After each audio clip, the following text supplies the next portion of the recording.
Estoy en prisión preventiva hace 11 años. En septiembre mi papá tiene su segundo infarto. Me despedí sin saber que era para siempre y no que era hasta el otro jueves. Se condena sin pruebas.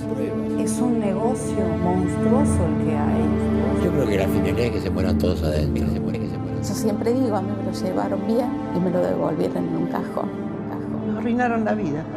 Es una venganza.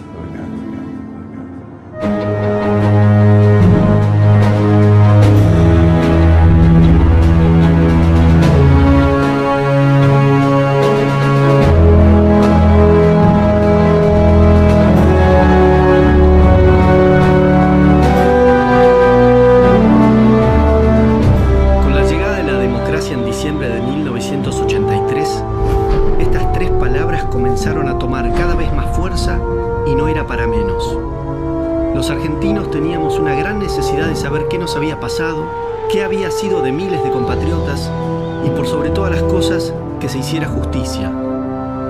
Con el tiempo, esas palabras dejaron de representar su real significado y se fueron acomodando a un relato falaz y a la medida de intereses que poco o nada tenían que ver con la preservación de la memoria, para no volver a repetir errores, con la verdad y con la búsqueda de justicia.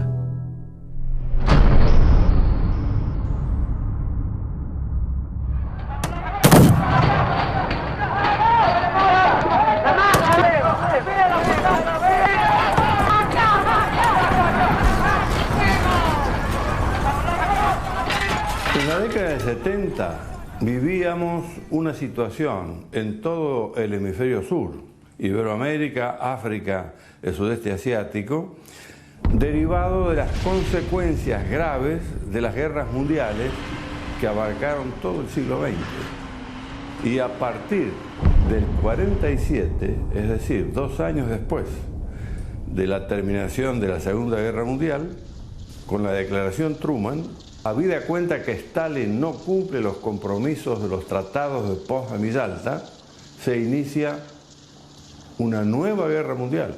Y a esta se le llamó fría porque estaba la presencia del artefacto nuclear, de los arsenales químicos y bacteriológicos.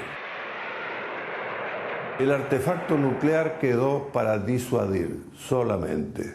Se llegó a la elaboración de la doctrina de la mutua destrucción asegurada.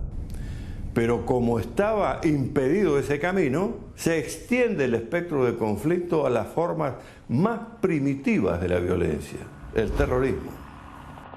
Y en la década del 70 estábamos en el cenit de esa guerra mundial, absolutamente diferente a las dos anteriores, que estaba planteándose un conflicto de culturas, es decir, una forma de vivir. Las repúblicas imperiales, que estaban inhibidas en el norte nuclearizado de emplear el artefacto nuclear o de agredir con los medios convencionales, pelearon su guerra fría como guerra caliente en el hemisferio sur, que no estaba nuclearizado. Y sí sorprendieron a los estamentos políticos y militares de países subdesarrollados culturalmente, no solamente económicamente, que no entendieron qué era esta nueva agresión con medios impensados, a través de guerras civiles revolucionarias que cabalgaban los conflictos internos de cada estado. Ahí encontramos a Iberoamérica en una situación inédita.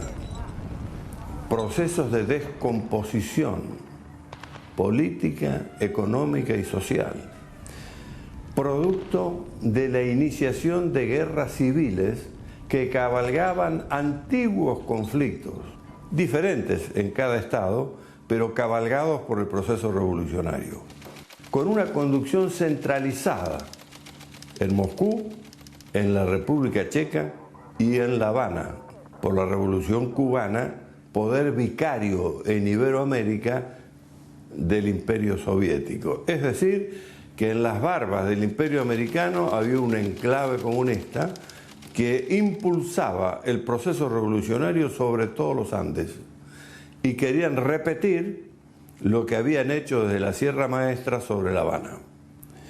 Para ello, repito, se cabalgaba la crisis interna, que en ese momento era peronismo-antiperonismo. Era un conflicto social que hoy le llaman grieta, pero la grieta es muy antigua en la Argentina. Año 59, ingresan oficiales y suboficiales del ejército cubano por las quebradas del norte a Salta e instalan en Orán la primera escuela de formación de cuadros oficiales y suboficiales revolucionarios para la guerrilla. Se iniciaba una agresión por invasión, como lo dice el Tata Joffre en su último libro, Fue Cuba. Pero la Argentina ignoraba la posibilidad de esta agresión. Es más, entendía que la guerra mundial en acto no tocaba a Iberoamérica, que era un problema de las superpotencias. Y teníamos un problema estratégico acá, que se le dio tratamiento de seguridad pública. Actuó la policía. La Cámara Federal de lo Penal de la Nación se creó en el año 1971. Fue un diseño del ministro de Justicia, el doctor Jaime Perrió. Jaime Perrió había advertido que las fuerzas policiales y los juzgados federales, inconexos entre sí y desparramados por todo el país en donde se desarrollaban las actividades subversivas, estaban siendo superados ampliamente por la subversión y no eran eficaces. Entonces pensó en oponerles un organismo que tuviera asiento o jurisdicción en todo el país. Durante los casi 2 años que tuvo vigencia la Cámara Federal de la Nación, no hubo una sola impugnación de sus sentencias, no hubo una sola denuncia de torturas, no hubo ningún desaparecido. En realidad no nos tomó de sorpresa la disolución de la Cámara Federal, porque ya lo preveíamos allá en el mes de noviembre del año anterior. Tal como se daba el proceso político, era evidente que la victoria iba a corresponder a la fórmula Campralima, que estaba secundada por un sector importante del terrorismo y que era obvio que iban a tratar de poner en libertad a todas aquellas personas que habían sido objeto de condena por parte nuestra. Y por añadidura también se iba a disponer la disolución de la Cámara Federal, tal como ellos mismos lo habían adelantado. A partir de ese momento de la disolución de la Cámara Federal, se produce la libertad simultánea de todos los personajes de la subversión que vuelven a la calle.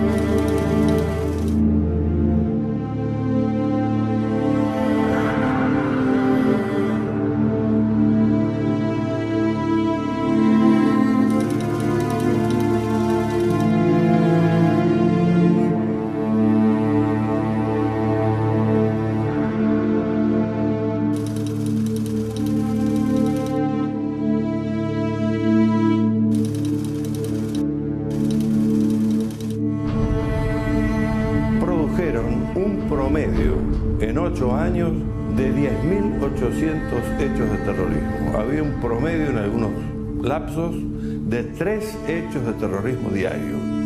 Trajo un sacudimiento crítico en la sociedad que repercutió en la Cámara de Diputados. Hay que leer los discursos de ese momento de la oposición y del oficialismo, que gritaban desde el recinto al Poder Ejecutivo que esto no podía continuar, que era vergonzosa la situación que se estaba viviendo, ahogados en sangre. Y ahí reacciona el Poder Ejecutivo ordenando a través de un decreto el aniquilamiento de ese proceso que llevaba 15 años.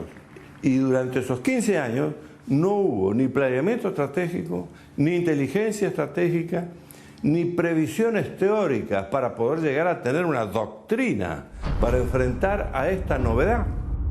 se reaccionó mal con el decreto de aniquilamiento, que en vez de ir al Estado Mayor Conjunto para su planificación, fue a los Estados Mayores Generales, que son administrativos, para pelear la guerra desde la administración, no desde la conceptualización estratégica para entender la naturaleza del problema que teníamos. No se le entregó una ley que sustente operaciones militares en el marco interno. No había ley, no había sustento jurídico y ético para empleo de fuerza en el marco interno. Es el derecho nacional el que debe dar el soporte jurídico de empleo de fuerza.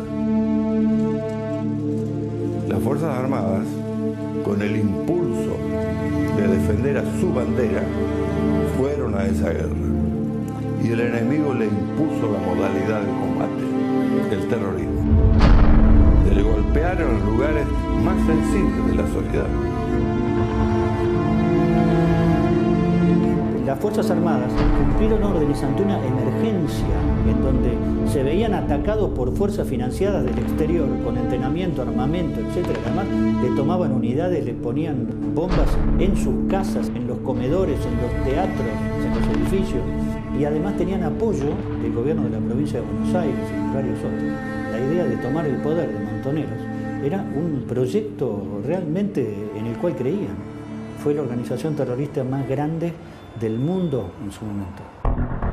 En diciembre de 1983, el presidente Raúl Alfonsín sancionó los decretos 157 y 158/83, que declaraban, el primero, la necesidad de perseguir penalmente a los terroristas imputándoles delitos comunes, y el segundo, a procesar a las 3 juntas militares que gobernaron el país desde marzo de 1976 hasta 1982, también imputándoles delitos comunes.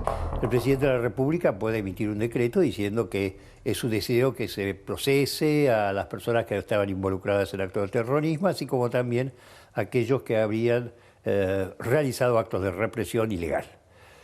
Lo que no podían esos decretos es constituir una orden para los jueces. Los jueces no tenían por qué dar cumplimiento a esos decretos. Los fiscales no tenían por qué dar cumplimiento a esos decretos. Pero el momento político que se vivía en ese entonces en el país, especialmente después de la conflictiva confrontación electoral que hubo entre el justicialismo y el radicalismo, determinó que muchos magistrados judiciales decidieran abrir las causas y promover querellas penales, especialmente contra los integrantes de las Fuerzas Armadas acusados de cierto tipo de delitos, más que contra los guerrilleros. Y de esa manera limpió a todos los políticos del gobierno peronista y a todos los intendentes radicales y ministros radicales del gobierno militar. Esto fue un acuerdo político, es decir, se utilizó a la política para dejar fuera a los políticos.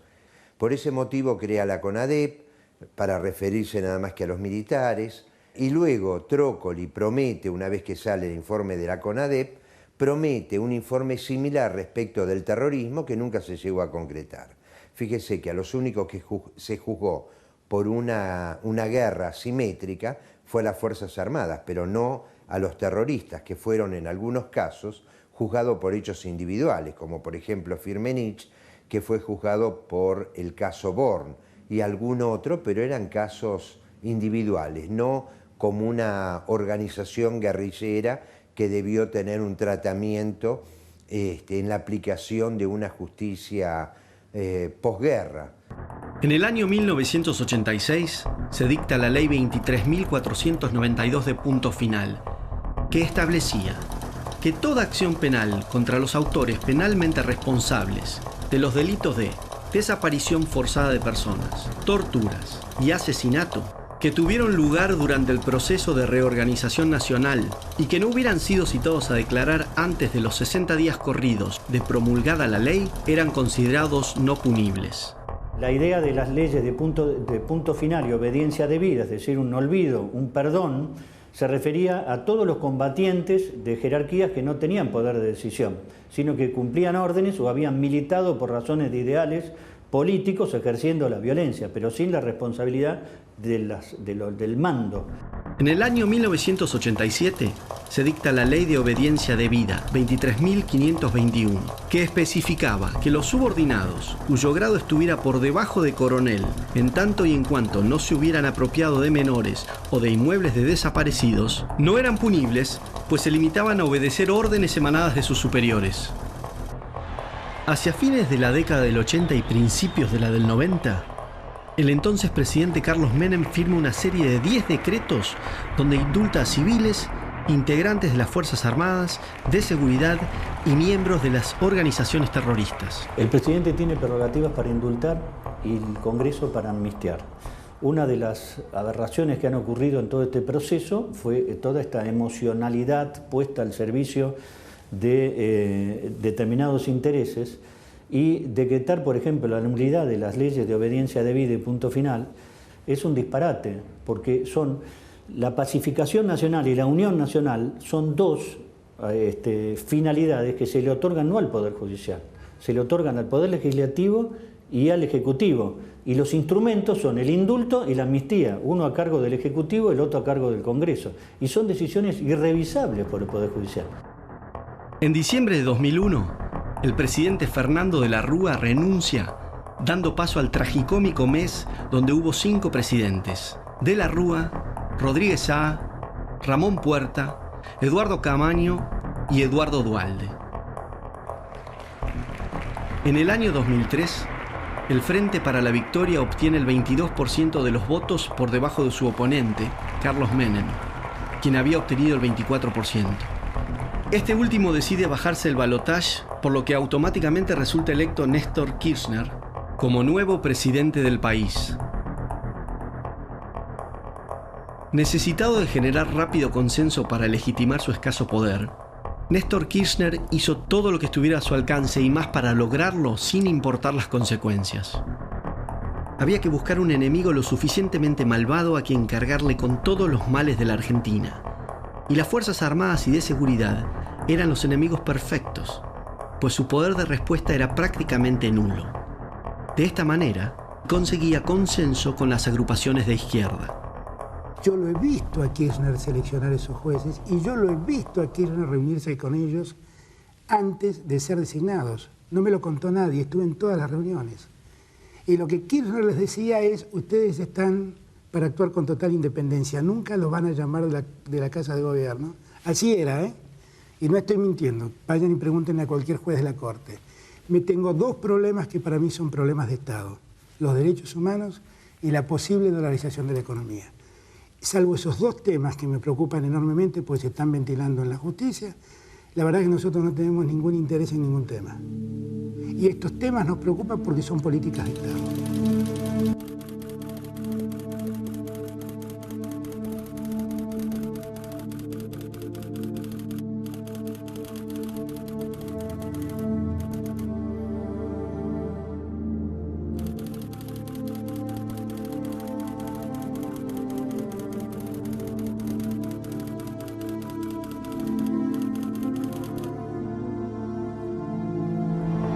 El adoctrinamiento y la subordinación de la justicia eran necesarios para llevar adelante su objetivo de ir por todo.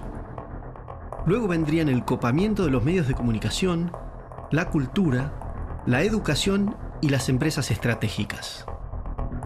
Ni los jueces de casación, ni nosotros fuimos acosados y expulsados con las peores artes por algo que hayamos hecho mal. El problema para Kirchner era justamente lo que no estábamos dispuestos a hacer. Lo que la Corte Suprema no estaba dispuesta a hacer era a cambiar sus votos, cada uno de los miembros, contrariando lo que habían dicho en la causa Camps y en muchas otras que declaraban la validez de las leyes de obediencia debida y punto final, que fueron 2 leyes consideradas de amnistía. Kirchner se proponía, por el pacto que celebró con Berbisky, modificar esta jurisprudencia sentada por el más alto tribunal y reabrir estos juicios contra los militares. La Corte no estaba dispuesta a hacerlo.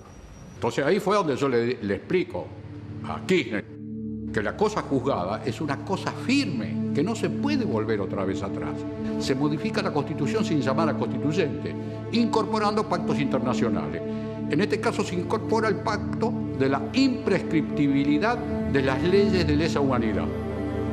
Pero si esa ley, en el momento que pasaron todos estos hechos, no estaba incorporada en la Constitución, obviamente estoy poniendo la ley en forma retroactiva.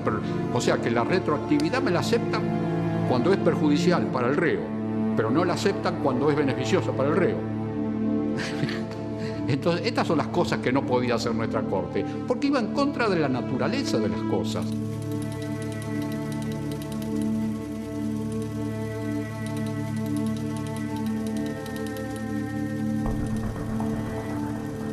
De esta manera, se logró asegurar la voluntad del máximo tribunal del país en materia de derechos humanos, consiguiendo 3 objetivos fundamentales: enjuiciar a las Fuerzas Armadas y de Seguridad, violando todos sus derechos humanos; bloquear a la justicia federal con causas de lesa humanidad, impidiendo que miembros del gobierno tuvieran que responder ante la justicia por delitos de corrupción, narcotráfico y enriquecimiento ilícito a los que Néstor Kirchner no era ajeno; y perseguir a la oposición con procesos judiciales, en particular si estaban vinculados a los años 70. A mi criterio, no era necesario hacer cambios en la Corte Suprema. De hecho, los cambios fueron muy aplaudidos porque decían se terminó con la mayoría automática, pero la verdad es que fue hecho mediante un proceso que nunca se había visto en la Argentina. Siempre, hasta en los gobiernos de facto, se le permitió a los ministros de la Corte renunciar o plantearle alguna disidencia frente a frente. Jamás se los presionó con llevarlos públicamente al escarnio del juicio político, como hicieron el gobierno kirchnerista a través del senador Falú, haciéndole un escrache público a los jueces y acusándolos nada más que por los fallos que habían dictado. La gente los aplaudió, pero nosotros que trabajamos en la justicia federal nos dimos cuenta que era una bajada de línea completa para toda la justicia federal, en especial la justicia federal penal. Más de 100 miembros del Poder Judicial fueron perseguidos, denunciados, presionados o extorsionados para que se adaptaran al nuevo régimen judicial o dejaran vacantes sus puestos. Varios jueces fueron procesados, algunos resultaron encarcelados, mientras que otros debieron exiliarse. Venía recibiendo amenazas, venían multitudes a mi casa que las traían en colectivo a hacer scratches, pintaban los vidrios del edificio, pintaban los mármoles, las veredas, le gritaban a los vecinos que nos echaran. Yo vivo en Belgrano. Por televisión se publicaban los edificios de todos los ministros que querían echar. Publicaban el de Fay, publicaban el mío, el de Moliné, el de Nazar, bueno, todo. Y las multitudes eran arengadas para esto. Era una de las presiones. En la autopista panamericana, el auto del doctor Vázquez recibe 2 impactos de arma de fuego. Seguidamente, una llamada en su domicilio amenaza de muerte a su hijo. No más preguntas, señor juez.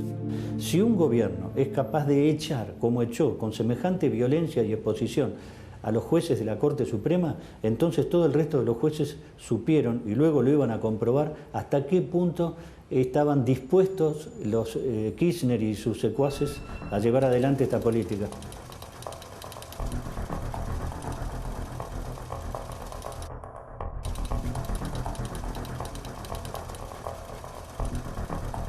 El plan de tener una justicia propia a la medida ya estaba en marcha. Comenzaba el vamos por todo. Tanto la ley de obediencia debida como la de punto final fueron declaradas constitucionales por nuestra Corte Suprema de Justicia por la totalidad de sus miembros. Por eso llamó la atención en el año 1998 que el Congreso resolviera derogar esas leyes. La única explicación razonable que se podía dar es que estaban comenzando a sentirse nuevos vientos políticos, nuevos aires políticos en la República, que no estaban de acuerdo con lo que se había hecho hasta ese momento en materia de tratar de concretar una reconciliación en la sociedad argentina. Pero más grave fue lo que aconteció unos años después, en el 2003, cuando se declararon nulas las leyes de punto final y obediencia debida. Porque si bien el Congreso pudo derogarlas, con lo cual no se aplicaban de ahí para adelante, pero los efectos de esas leyes se cumplían plenamente, al declararlas nulas, lo que pretendía el Congreso era que esas leyes se tuvieran como que no existieron jamás, que no podían ser dictadas. Sin embargo, fueron dictadas por el Congreso de un gobierno constitucional, por un Congreso que muchos de los integrantes en el año 2003 lo habían integrado años atrás, con lo cual fue sumamente criticada esa decisión del Congreso, particularmente por la Academia Nacional de Derecho. Esto lo hicieron a través de una ley de nulidad. Una ley de nulidad que es una aberración jurídica. Porque, por ejemplo, no declara la nulidad de los indultos de los terroristas. Declara la nulidad de los indultos de los militares. El Congreso no puede declarar la nulidad de sus propias leyes, porque cada uno tiene una función. El único que puede declarar que una ley es inconstitucional o nula es el Poder Judicial, no el Congreso. Tan es así esto que necesitaron también que la Corte convalidara esta ley, porque después la Corte sí dice que esas leyes eran nulas y cambia la jurisprudencia. Aparte, esta ley de nulidad declara nulas leyes que también a su vez habían sido derogadas, porque ya punto final y obediencia debida había sido derogado, pero habían tenido efecto. Mientras tuvieron efecto, esos efectos fueron válidos y siguen siendo válidos.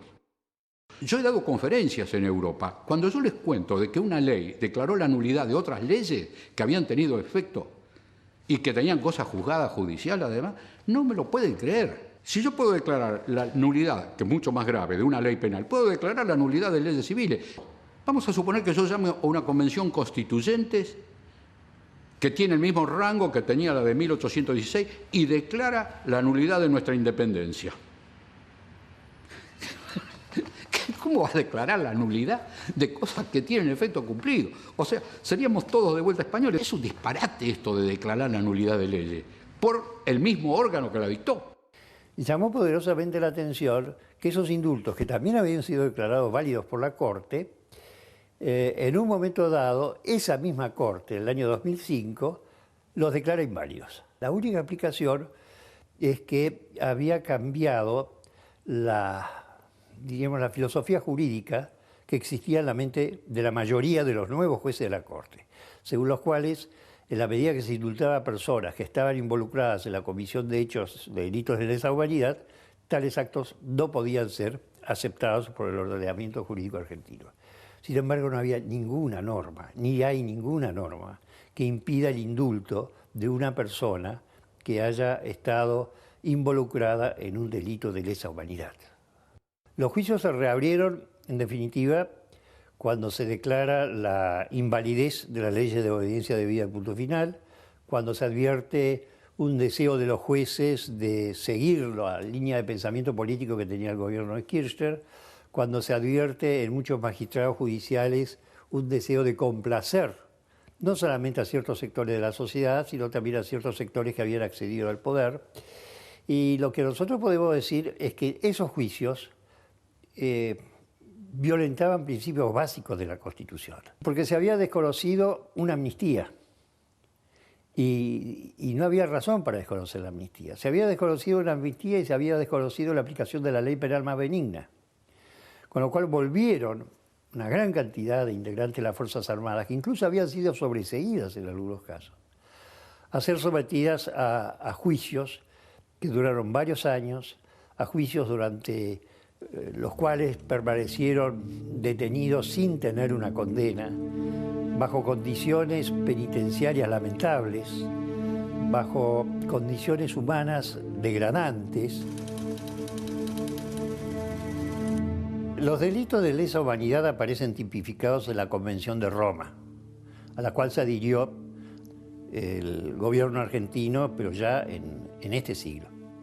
Pero la Convención de Roma establece categóricamente que ya se va a aplicar respecto de los hechos delictivos que se cometan a partir de la aprobación de la Convención, no por los hechos anteriores. Con lo cual no tendría que haberse aplicado acá. Y entonces nosotros nos encontramos con situaciones que acarrean cierta perplejidad. Por ejemplo, la teoría de los delitos de lesa humanidad la aplicó con firmeza el Tribunal de Nuremberg.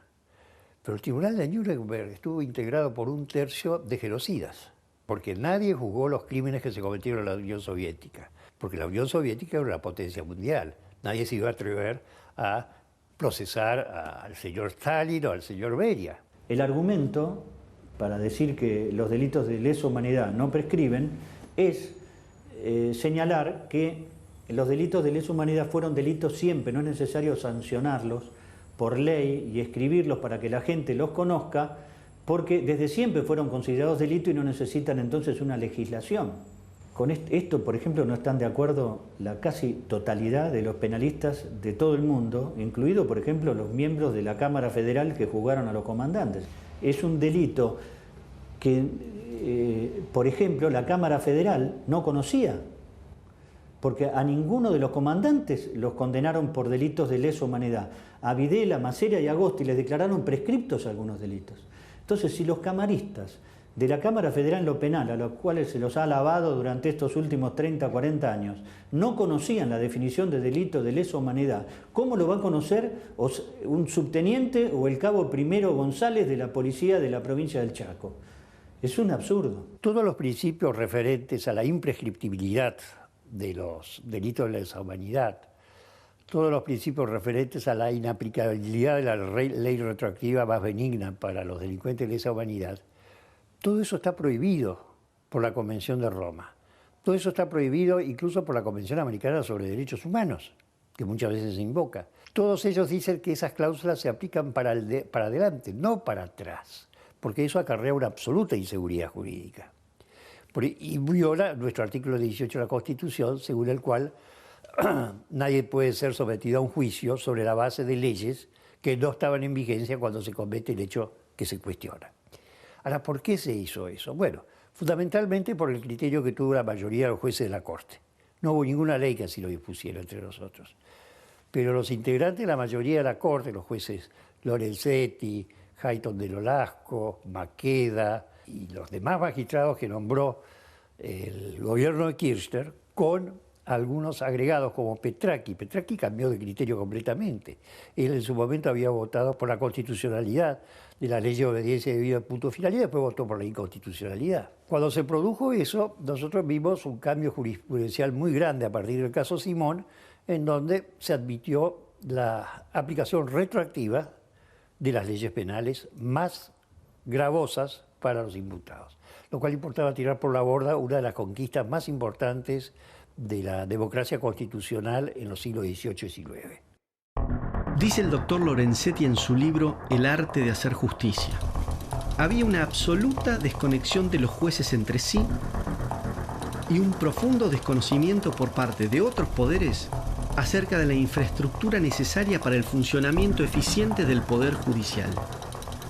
Con este objetivo, hicimos un plan de políticas de Estado que redacté en el año 2007 cuando asumí la presidencia y que hemos cumplido al pie de la letra dentro de la Corte Suprema y esperamos que pueda trasladarse al resto. La política de Lorenzetti fue manejar la justicia, tratar de conducirla como si fuera un gremio.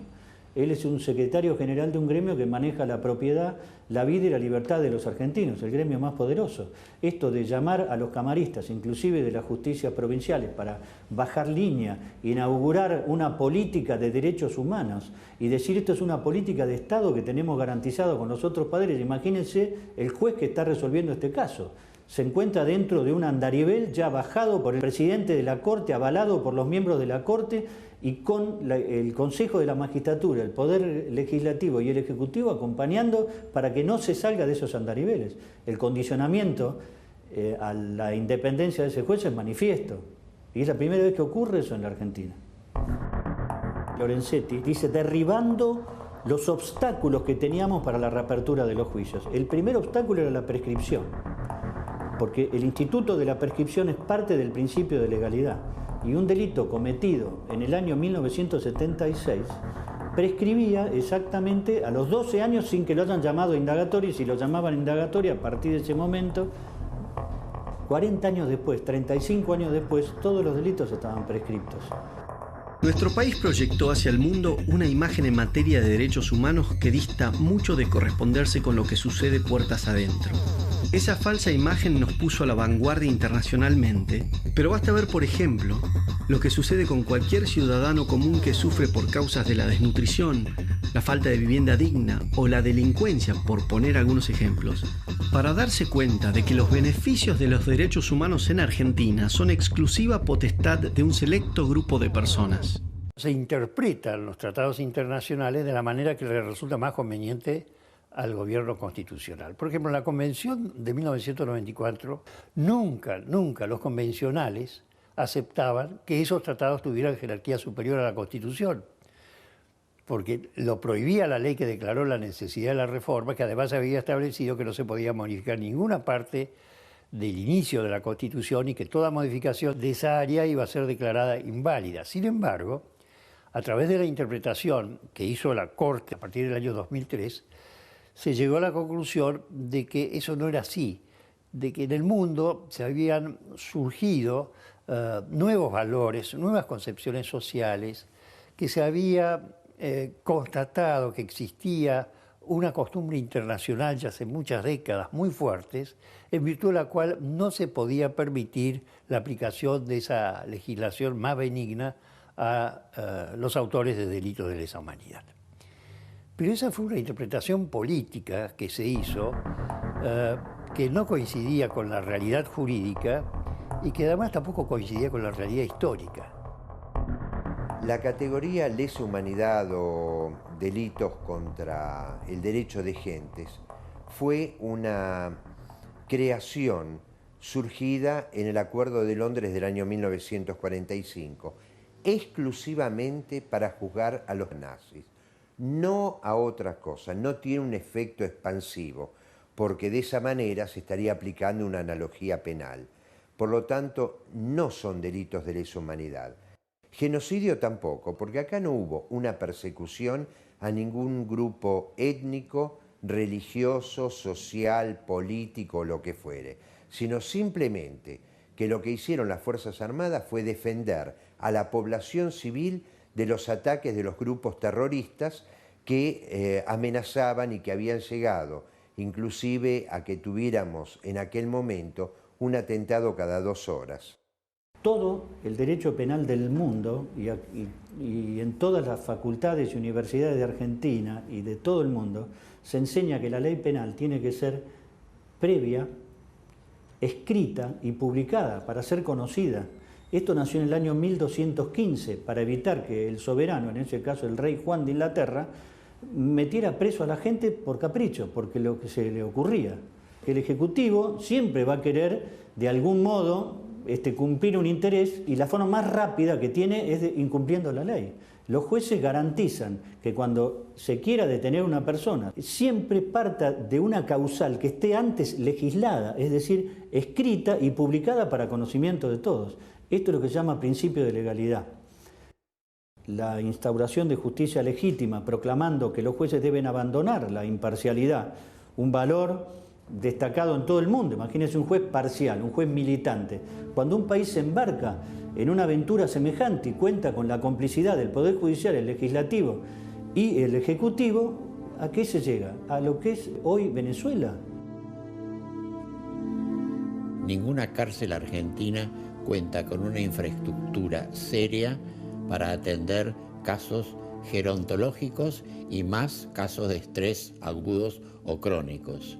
En los casos de lesa humanidad, lo que pasa es que son gente que muchos de ellos están sometidos a proceso, no tienen condena, ven que otros de iguales en delitos no lesa salen tranquilamente excarcelados y esto los mantienen pese a que hay una ley clara y precisa que dice que a los 70 años se los puede sacar. El doctor Jaime Smart, que tengo el honor de defender, tiene hoy 81 años, el 3 de octubre cumple 82.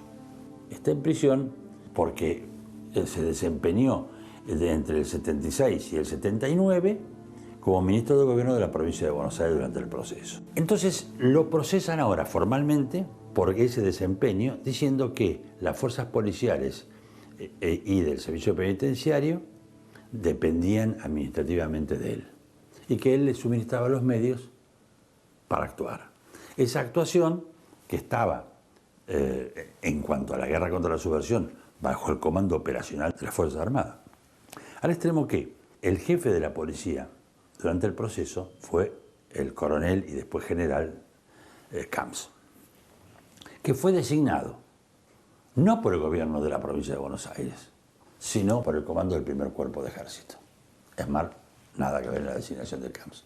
El marco normativo en que se desarrolla la guerra contra la subversión se inicia en el gobierno constitucional, que establece que todas las fuerzas pasan a depender operacionalmente de las Fuerzas Armadas y convocan a las provincias a que hagan lo mismo con sus propias fuerzas de seguridad, es decir, las fuerzas policiales y penitenciarias de todo el país.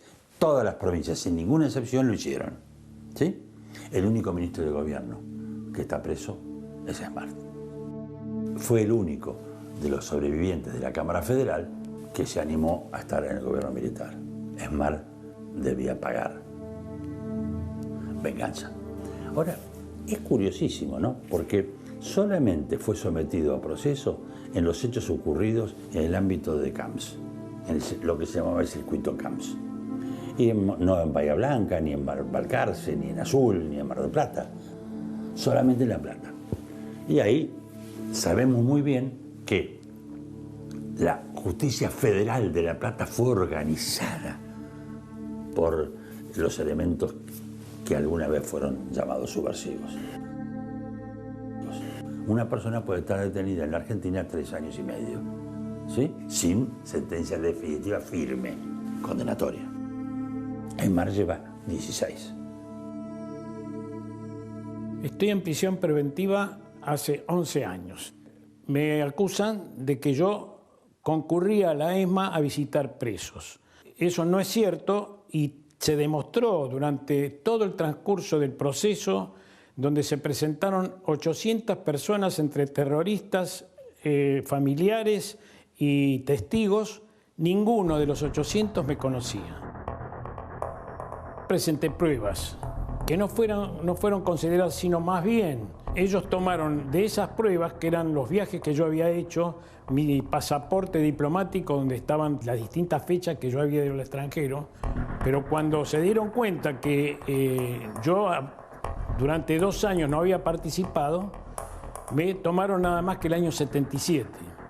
Además me habían acusado de 305 casos de muerte, tortura, violación, de todos los peores crímenes que uno se puede imaginar, de personas que yo jamás conocí, jamás vi. Lo que a mí más me llamó la atención, cuando empieza el tribunal oral, ahí nombran a 205, pero distintas de esas 300, salvo una que coincidían. Me huele a que hay un tema político donde van poniendo o van armando la acusación de acuerdo a conveniencia. Cuando pude disponer del expediente, empecé a verificar las pruebas por las cuales me inculpaban.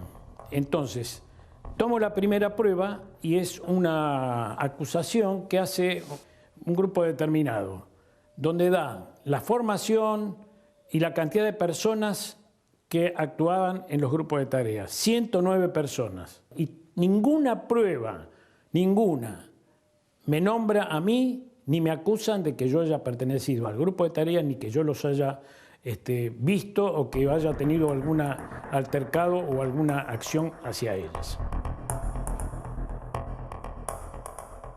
Mi papá van a ser 8 años que está detenido. Es un preso político que está detenido. Estuvo detenido en Marcos Paz y actualmente está detenido en la unidad de adultos mayores de Ezeiza. Específicamente, y lo que dice el juez Rafecas en su auto de procesamiento, es que si bien él estaba destinado en ese lugar, y si no participó, tuvo que haber visto, y si no vio, tuvo que haber escuchado, y si no escuchó, algo tuvo que haber sabido. Son las palabras de él. Mi papá era suboficial de Fuerza Aérea con el cargo de cabo primero. Yo creo que está detenido porque alguien tiene que haber que haya estado. Bueno, es él, podría ser otro. Le tocó a él. Y así como él, hay muchos otros que están ocupando un lugar. Uno de los motivos por los cuales a él le deniegan el arresto domiciliario es porque podía haber peligro de fuga o entorpecimiento y que él había cometido maniobras para ocultar su identidad. Totalmente falso. Acompañé copia de la matrícula de abogado que estaba vigente y también manifesté que él había ido a votar. O sea que él no se estaba ocultando de nada ni de nadie. En el año 2005 había tenido un infarto y la verdad es que nos preocupaba que no pudiera tener su medicación y por todas sus patologías no pudiera estar equilibrado y no pudiera continuar el tratamiento. Fue muy difícil lograr que le hicieran los estudios necesarios. Todo el momento encontramos muchas trabas. Él estuvo un tiempo sin tomar su medicación y es muy irónico porque el tribunal decía que estaba supeditado a lo que dijera el informe del forense. El informe que eleva el forense en su escritorio con un estetoscopio dice que mi papá está estable y equilibrado, por lo cual a él le niegan el arresto domiciliario. En septiembre mi papá tiene su segundo infarto adentro del penal, por el cual estuve 19 horas peleando por su traslado al hospital aeronáutico o algún hospital que tuviera unidad coronaria. Él estuvo tirado en la guardia del hospital de Marcos Paz, que no tenía cardiólogo, no tenía unidad coronaria. Sabíamos que por otras historias que el camino de la descompensación en Marcos Paz es el camino de la muerte. Cuando yo llegué al hospital de Marcos Paz, lo encontré descompensado en una camilla, todo lleno de sangre, no de él, sino quizás de otras personas que habían estado heridas ahí. Él estaba acostado en la camilla, pálido, con una cara de haber pasado una noche terrible y bueno, todo sucio. Cuando me acerqué, tenía en su mano apretado el electrocardiograma que le habían hecho en el HPC de Marcos Paz, donde estaba detectado el infarto. Y me lo deslizó, me agarró de la mano, me lo deslizó y me dijo, esta es la prueba. Él creía que se iba a morir, que no iba a pasar esa situación y me estaba dando la prueba para que yo pudiera probarlo. Toda cárcel crea por su situación, por el solo hecho de estar encarcelado y sometido a la inquietud, al miedo de todo lo que puede ocurrir, y todo el conjunto carcelario crea un estado que se llama el estado de distrés, que es un estado patológico de aquel que está sometido durante largo tiempo a un estrés. Lo detienen acá en Buenos Aires, acá a la vuelta de mi casa. Ahí se lo llevaron a tribunales en La Valle. Ahí pasó la primera noche. Papá tenía 71 años.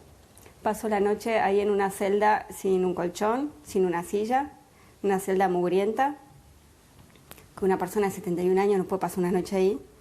Y a la mañana lo llevaron directamente al hospital Ramos Mejía porque tenía 19 de presión. Nosotros no sabíamos dónde estaba papá porque como estaba incomunicado no teníamos ni idea de dónde estaba. Y ese día, a la tarde-noche, a mí me llega un mensaje por Facebook privado de una compañera del colegio que yo no veía desde el colegio y me dice, ella es médica, y me dice, Guada, estoy en el hospital Ramón Mejía y hoy me dijeron que me traían un reo y me llamó la atención cuando llegó que era un señor.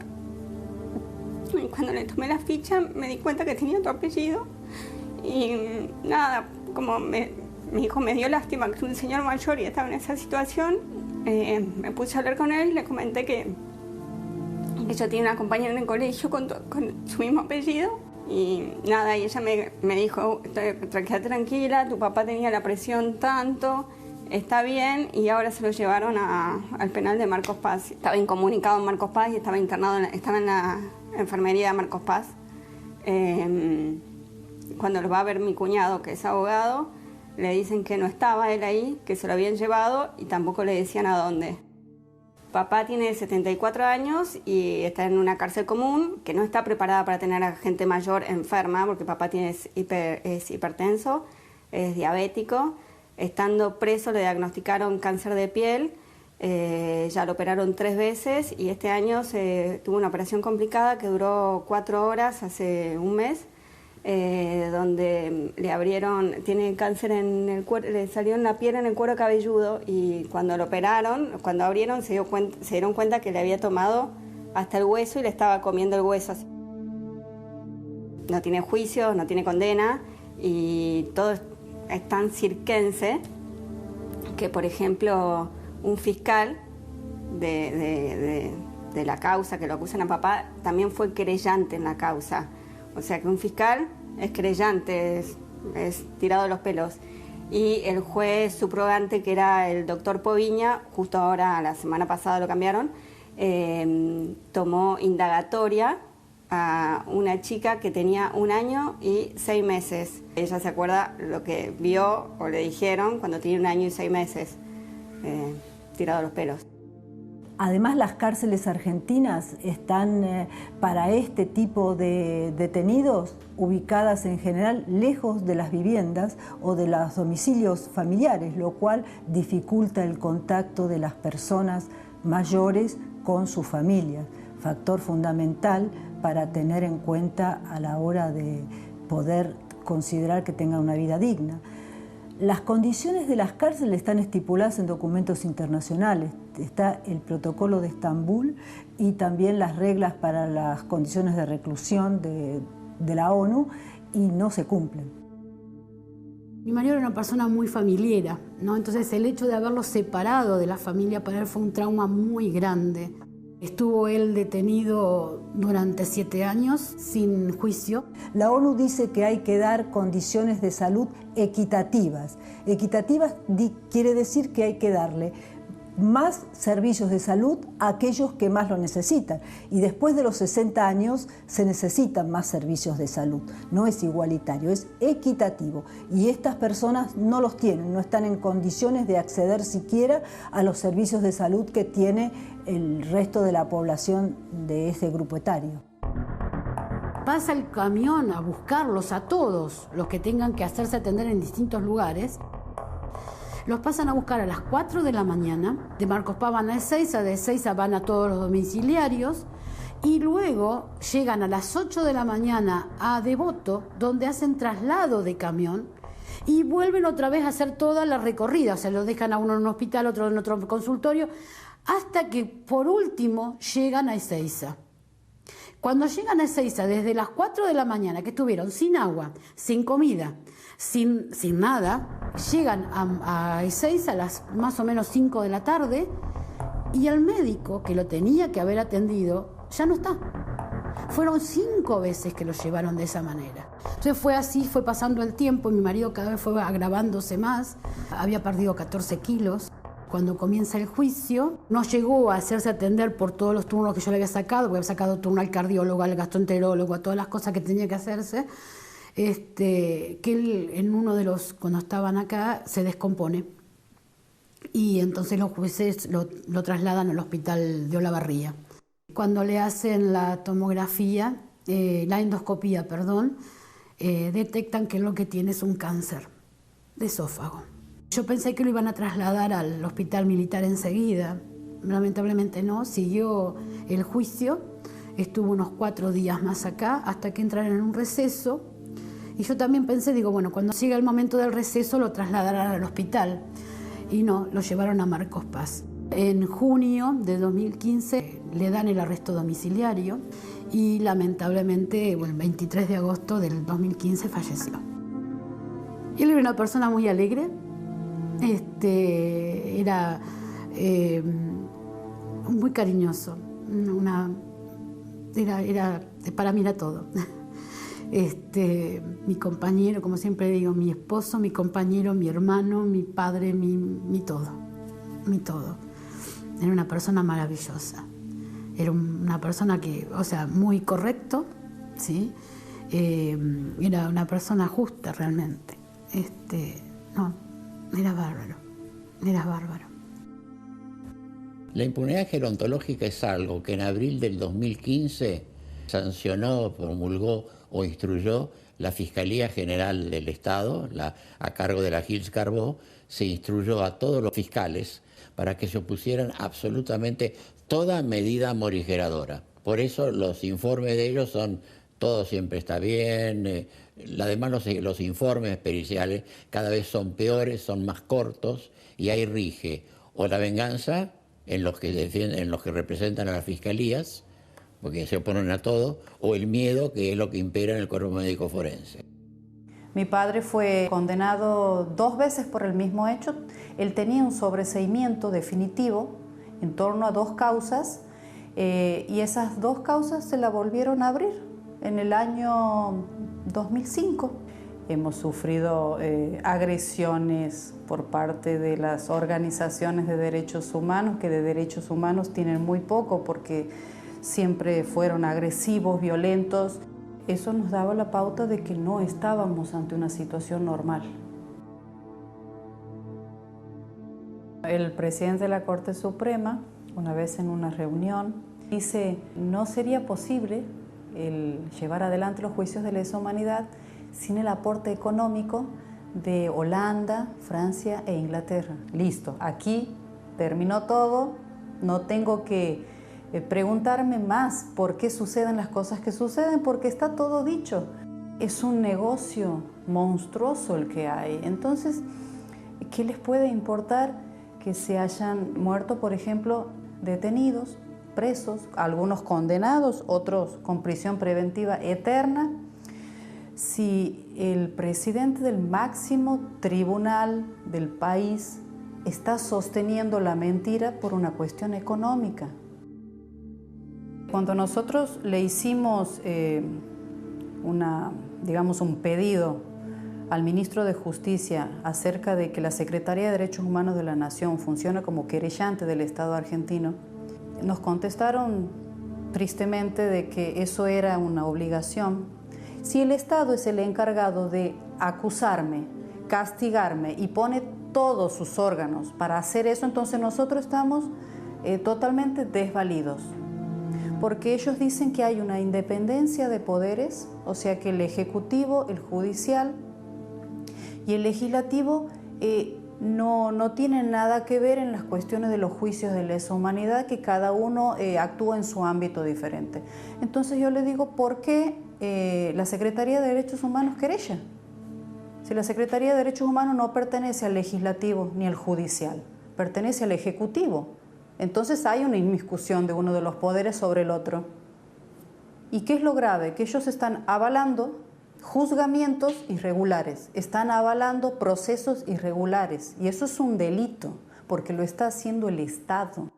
El ministro Garabano en su momento nos decía de que esto era imposible separar. La Secretaría de Derechos Humanos está a cargo de Abruj, y Claudio Abruj en un primer momento estaba muy reticente hasta recibir una nota nuestra, en la que le pedíamos, le insistíamos que se aparten. Siempre el tribunal, cuando advierte que ya empieza a haber preguntas que ponen en jaque al testigo y que están demostrando que no está diciendo la verdad, enseguida se los protege. Enseguida se los protege bajo un argumento de evitar una revictimización. Esto es tan así que por una política que ha venido llevando el Ministerio Público Fiscal, con la fiscal Gil Carbó a la cabeza y todo ese equipo de fiscales, van haciendo juicios, por ejemplo, en una misma zona, haciendo juicios graduales en tandas, que eso hace que unos hechos sean juzgados en un año y a los 2 años otro juicio con otros acusados, pero por los mismos hechos otra vez van a juicio. Y claro, los abogados del segundo juicio que no estuvieron en el primero, quieren que el testigo venga, le quieren preguntar ellos. Bueno, hay que hacer grandes esfuerzos para justificar que vuelva a venir. Si no, se dan por incorporados los videos relacionados con esos juicios y la prueba ya está acumulada. Ni qué hablar de una gran cantidad de testigos que con el transcurso de los años han fallecido y se incorporan directamente los testimonios sin que uno pueda controvertir lo que están diciendo. Mi padre fue convocado para asumir el cargo de gobernador de la provincia de Buenos Aires o interventor de la provincia de Buenos Aires durante el gobierno militar. Era abogado, estaba retirado del ejército, no tenía mando de tropa y designó un gabinete absolutamente civil sin que haya recibido una sola citación jamás a los 85 años de edad. lo detienen con prisión preventiva por peligro de fuga. Mi padre sufría un principio de Alzheimer, que después se iba a ir agravando con los años. Había perdido movilidad en las piernas, tenía un cáncer de próstata que se le trasladó a los órganos y era cardíaco. Todos esos males se fueron agravando a medida que transcurrían los procesos, porque le armaban una causa por cada centro de detención de la provincia de Buenos Aires. Entonces lo seguían llamando a indagatoria, los jueces empezaron a pedir informes médicos a pedido nuestro, y los médicos forenses empezaron a dictaminar de que no estaba en condiciones de ser juzgado. El Código Procesal prevé la incapacidad para estar en juicio cuando una persona pierde las condiciones para poder defenderse, o no está en condiciones físicas y mentales de afrontar un juicio. Se organizó una enorme junta, los forenses declararon y pelearon diciendo que Sanján estaba mal y que no tenía capacidad de estar en juicio, como lo sostenía yo. Había peritos por la Fiscalía, por los organismos de derechos humanos, no interesa lo que hubiera hecho Sanján, lo que interesa es la violación sistemática de los derechos de la persona. El Juzgado Federal número 1, integrado por Portela, Falcone y Rosansky, lo llevaron en silla de ruedas a un teatro, esposado a mi padre para ser juzgado con todas estas incapacidades que tenía. Por pedido del Ministerio Público, de los fiscales, le revocaron la detención domiciliaria a mi padre, a Smart y a todos los policías que tenían más de 70 años y tenían detención domiciliaria, y a los 90, cumpliendo ya 91 años de edad, lo enviaron a la prisión de Ezeiza. Los médicos del penal de Ezeiza no lo quisieron recibir por el estado en que se encontraba. Entonces, los jueces insistieron. A los 4 días mi padre se descompensó con un ataque cardíaco, lo demoraron, se desmayó, a causa de que el tribunal no quería que lo atendieran en el hospital militar, que es donde correspondía. Finalmente lo trasladaron al hospital militar. Los jueces se trasladaron, cuando cumplía 91 años, se trasladaron a tomarle una indagatoria, donde por primera vez lo hice hablar a mi padre. Y volvió a repetir conceptos delirantes que están en el informe médico. Y aún así le tomaron indagatoria y pocos días después de eso falleció. Yo digo que la justicia aquí se transformó en venganza.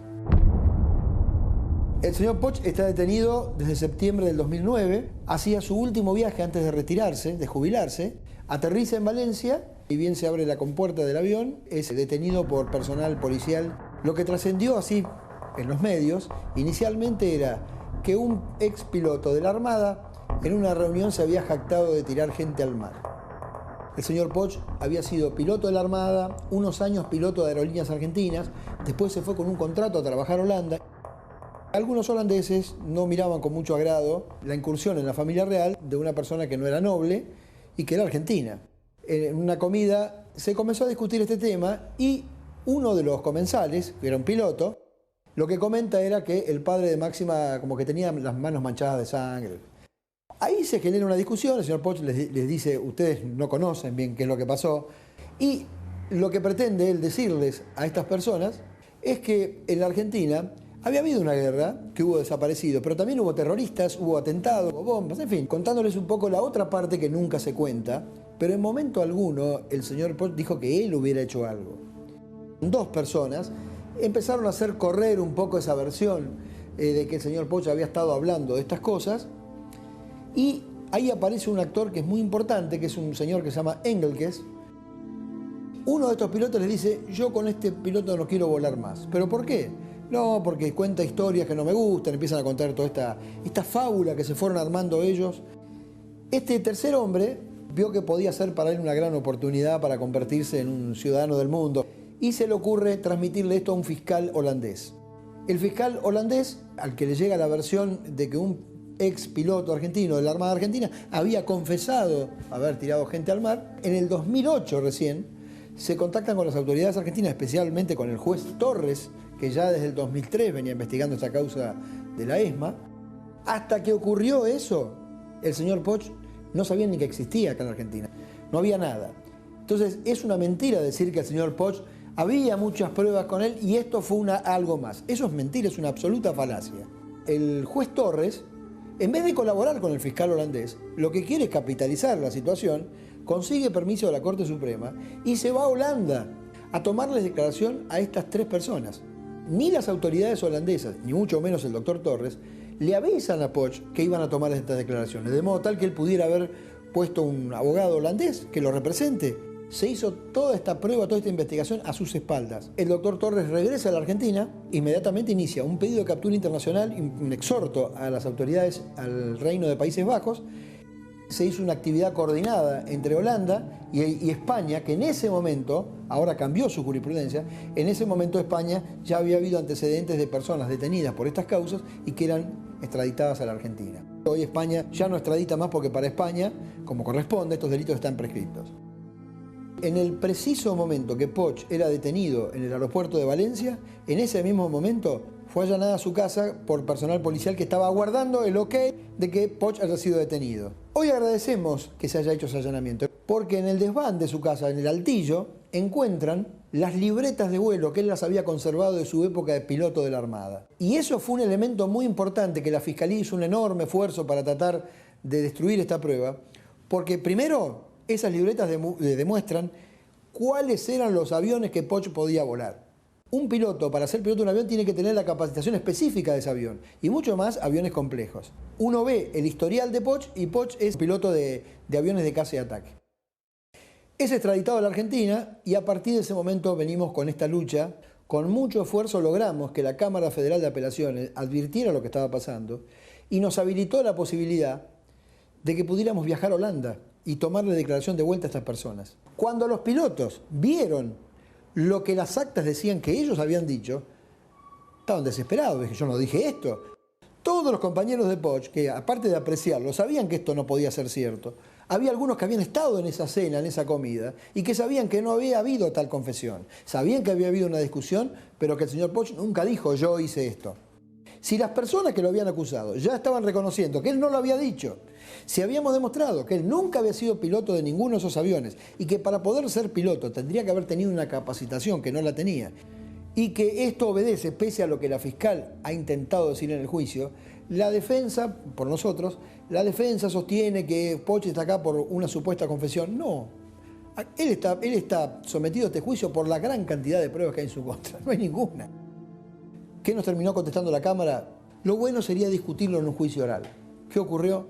El señor Julio Poch entra en un juicio oral donde en ese momento había más de 60 acusados, y es un juicio que ya estamos por cumplir 5 años. En la década del 70 Gregorio tenía el cargo de cabo en la escuela de suboficiales. Él pertenecía a Fuerza Aérea. Lo detienen acá en casa y lo llevan, ¿no es cierto?, ese día a Córdoba, a la Policía Federal. A mí me dicen que por poquitos días, por una semana, pero pasaron varios años. Cuando lo llevan al año, él le da pancreatitis agudas, o sea, él lo operan de vesícula y queda con una dieta muy estricta. Yo tenía que viajar de acá de Altagracia a Córdoba, de Córdoba a Buenos Aires, a San Miguel, y San Miguel alojarme y después remis, porque a Campo de Mayo no tenía medio de movilidad. Lo operan un 15 de noviembre para sacarle el tumor que tenía en el intestino, la cual le ponen bolsa de colostomía. A los 15 días que le estaban por dar el alta y teóricamente le iban a dar el domiciliario, le dan peritonitis, la cual no tenía mucha esperanza de vida, pero bueno, él sobrellevó todo eso, de vuelta a operación, cambio de bolsa de colostomía al otro lado, así que él la pasó muy difícil. Le dan, ¿no es cierto?, el alta, la cual me dijeron que bueno, que yo tenía que viajar para recibirlo en la casa, que eso pasaba un día o 2 días y iba a venir la asistente social a ver mi casa, así que yo tuve que gastar plata, la que no tenía, porque tuve que poner aire acondicionado, pintar, arreglar su habitación para que todo esté, ¿no es cierto?, porque me habían dicho que tenía que tener una higiene impresionante en su habitación. Pusimos aire acondicionado, tratamos de arreglar, tratamos de cambiarle la cama, tratamos de todo acomodarle, ¿no es cierto?, para... Y nunca, o sea, después cuando yo viajo, después como no venía, le dan el alta, lo pasan a Campo de Mayo y me entero que no, que le habían anulado su salida al domicilio. Para los jueces podía seguir detenido. Incluso lo llevaban a Mar del Plata a declaración, así de entrado como estaba, lo llevaban a declaración y lo llevaban a la mañana, a la madrugada y lo traían a la noche, a las 11, a las 12 de la noche. Se tenía que aguantar el viaje, ida y vuelta, y a lo mejor llegaba y a las 5 de la mañana lo sacaban para irse al hospital a hacerse las quimios. Muchas peleas con los médicos y todo, ¿por qué? Porque no le hacían las quimios. Yo viajaba el viernes a la noche y él falleció el viernes a las 12 del mediodía. Al último no pudimos estar juntos. Pero calculo que a lo mejor era mejor para los dos. No verlo yo cuando se iba, que lo vio uno de los guardias. Cuando me lo llevaron me arrancaron un pedazo. Yo siempre digo, a mí me lo llevaron bien y me lo devolvieron en un cajón. Es vergonzoso, tanto que yo, que estaba contra los militares, termino peritando para ellos. En los primeros años del gobierno de Alfonsín, yo peritaba para los organismos de derechos humanos. Cuando yo comencé a decir que estaban violando los derechos humanos ellos, entonces me pusieron de lado. Fuimos a Montevideo con un colectivo de defensores de derechos humanos y presos políticos. Cuando se abre la jornada, comencé a hablar cuál era el motivo por el cual estábamos ahí. Y le decía que en esta evolución permanente de los derechos humanos, los estados deben avanzar, porque es algo que se va construyendo permanentemente, la política de derechos humanos. Y en ese sentido, nosotros reclamamos para la Argentina una memoria completa. Ahí comenzaron los silbidos. Seguí hablando que esa memoria completa podía servir para una mayor aproximación a una verdad histórica. Comenzaron los abucheos. Y ni que hablar cuando dije que todo esto podía servir para una justicia igualitaria, reparadora para todos, especialmente para las 17.000 víctimas que dejaron las organizaciones terroristas en nuestro país. Bueno, terminó mi alocución, siguieron hablando representantes de otros países, y al pasar a la segunda etapa, que era la discusión en comisiones, antes de ingresar le pregunto a Paula Bravo por un comentario que me habían hecho, que había dicho él, que había organizaciones que se habían equivocado de lugar, que no tenían que estar ahí. Entonces le pregunto si se refería a nosotros, y concretamente me dijo que sí, porque eso era un ámbito reservado exclusivamente para los luchadores de organizaciones sociales que lucharon contra las dictaduras. Con lo cual le dije que estaba equivocado, porque yo también representaba a víctimas de eso, sobre todo a las víctimas que nunca fueron escuchadas por ningún juez ni por ningún gobierno. Pasamos a las comisiones y nos distribuimos. Para esto, antes de entrar, él nos sugirió que entre los 6 discutiéramos en una mesa fuera del recinto, en un pasillo. Y yo le dije que no, que yo no iba a participar en ninguna de esas mesas, que yo iba a participar y discutir con el resto de los representantes de países latinoamericanos, porque para eso había ido, y aparte que esa actitud es violatoria de la Convención Americana de los Derechos Humanos, en cuanto a la discriminación, la no acepción de persona, el trato igualitario y demás.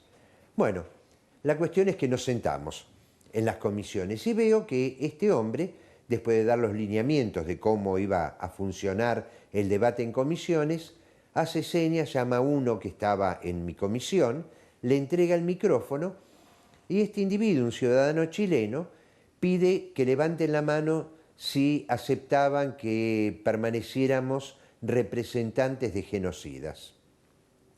Algunos que no entendían de qué se trataba levantaron la mano, otros no, y ya dio por aprobado. ¿Cómo hacen siempre esta gente? Dieron por aprobado, comenzaron a aplaudir, a hacer barullo, batifondo para que no fuéramos. Yo me quedé sentado, porque yo no defiendo a genocidas, defiendo a gente que está presa, injustamente presa, y aparte defiendo a aquellas 17.000 personas silenciadas de nuestra sociedad. Bueno, me di vuelta, les agradecí los aplausos de afecto y de amor que me habían brindado y me fui aplaudiéndolos por el gran respeto a los derechos humanos que tenían. Este fue el incidente. Lamentable. Realmente lamentable. Papá, después de varios procesos que ya lo habían comenzado a perseguir, llamémoslo así, judicialmente por los temas estos de lesa humanidad, es arrestado, es detenido y encarcelado.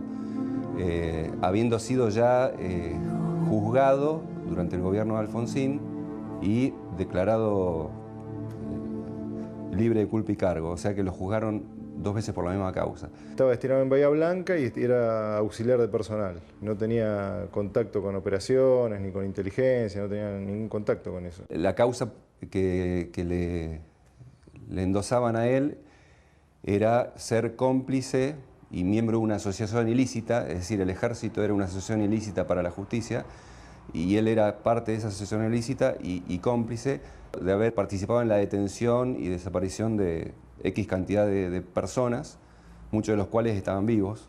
En realidad él fue condenado en primera instancia, no tenía sentencia firme, y fue condenado a cadena perpetua, como todos. La negación de la prisión domiciliaria simplemente se reduce en que era parte del plan de esta injusticia en crear una pena de muerte encubierta. Destaco también los padecimientos que sufrió en los juicios, que más que juicios eran unas farsas a nivel de lo que podría haber sido la Rusia de Stalin, en donde había tribunas colmadas de gente insultando y arrojándole cosas. Las irregularidades que más grandes que se cometieron en el juicio fue no haberle aceptado su legajo, que es un documento oficial, como prueba de que él, en el momento de la fecha de la acusación, él estaba prestando servicios en la escuela de guerra y estaba destinado en Estados Unidos, y tampoco le aceptaron el pasaporte porque dijeron que no era válido como prueba para demostrar que él no estaba en el país. Razón por la cual quemaron todas las pruebas y lo metieron preso igual. Él ya padecía un problema de presión que lo tenía controlado con pastillas. Aclaro también que las pastillas se las negaban, no se las dejaban que la familia les lleve medicamento y muchas veces el servicio penitenciario no les daba los medicamentos que él pedía. Le bajaba mucho la presión, hasta mediodía estaba con la presión baja y nunca le investigaron por qué, nunca. Y él avisó, hasta se lo encontraron desmayado en el baño y nunca investigaron por qué. Y después empezó con un dolor muy fuerte en el brazo izquierdo, tremendo. Y le daban Dioxadol nada más. Creo que papá sabía algo, él presentía algo, porque ese sábado que lo fui a visitar con mis 2 hijos y mi esposa, me regaló este anillo que llevó toda la vida, y me dio un abrazo y me dijo que quería que lo tenga yo, y creo que eso yo lo tomo como que él se estaba despidiendo porque sabía que algo iba a pasar. Cuando papá falleció, tuvo la suerte de haber podido recibir a mi mamá y a mi hermano ese mismo día a la mañana. Me despedí sin saber que era para siempre y no que era hasta el otro jueves. Para mí él era mi San Martín. Perdón. Y uno siente una gran sensación de impotencia, y de que todos podemos caer en esto, por cualquier causa. O sea, hoy le cayeron mal ellos y van presos, mañana les caen mal otros y también van a ir presos y le van a inventar las causas, van a inventar las leyes y van a inventar lo que sea para meterlos presos. Estamos todos en riesgo. Nos arruinaron la vida. Teníamos una vida feliz y nos arruinaron.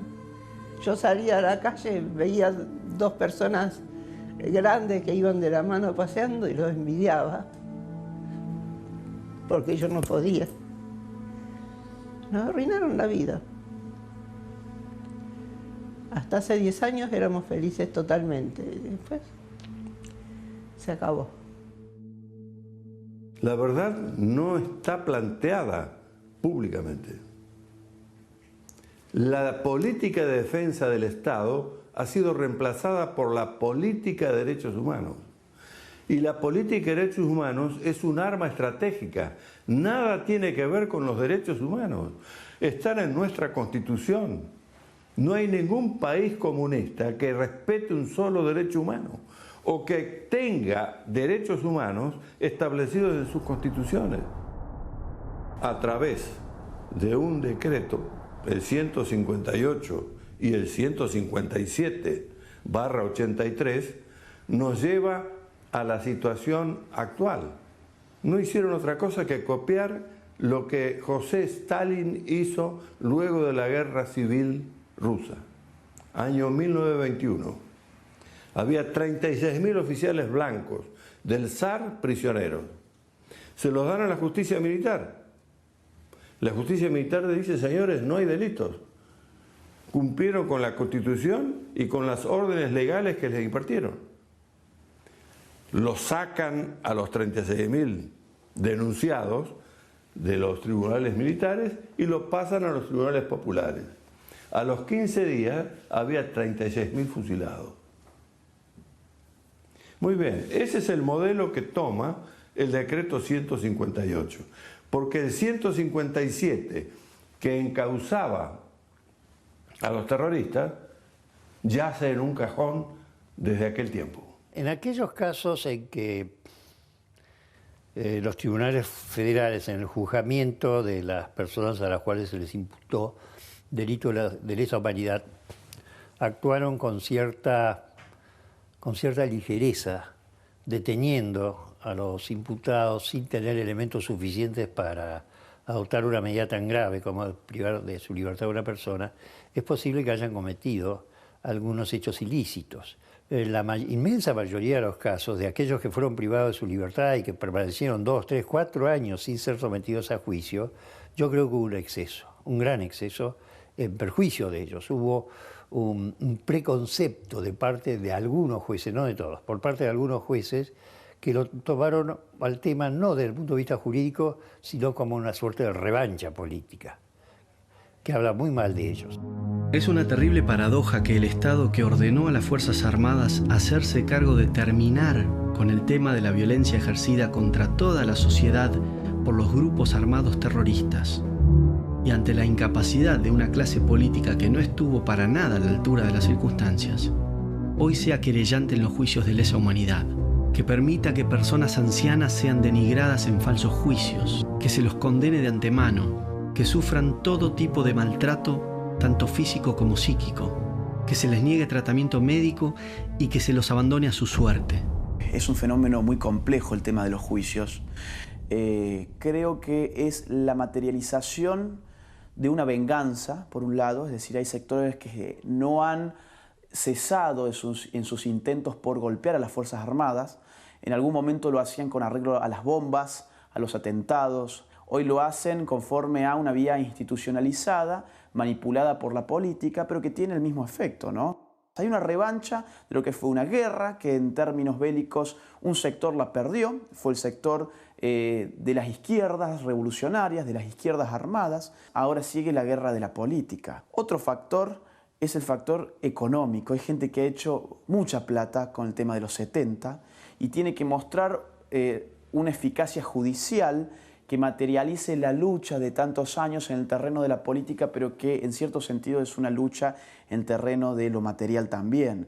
El caso que más sobresale es el de Sueños Compartidos, ¿no? Que atrás de una épica de la lucha de Madres de Plaza de Mayo, estafaron al Estado y con ello al pueblo argentino con casas que jamás se construyeron, con sumas multimillonarias.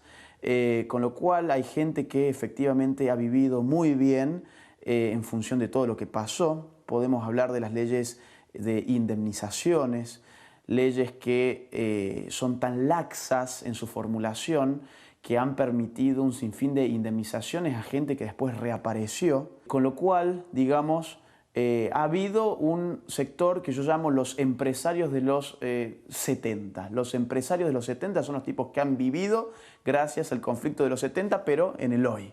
Y después está el sector de la política, un sector de gente al buen estilo Néstor Kirchner, que en los 70 no tuvo ni arte ni parte, y después reinventó su propia biografía personal para hacernos creer que él tuvo una participación orgánica dentro de estos grupos revolucionarios, y sin embargo, durante su intendencia, por ejemplo, y la gobernación de Néstor Kirchner en el sur, jamás se acercaron a los grupos de madres de Plaza de Mayo, no les prestaban ni siquiera el Zoom de un colegio para poder hacer los actos los 24 de marzo.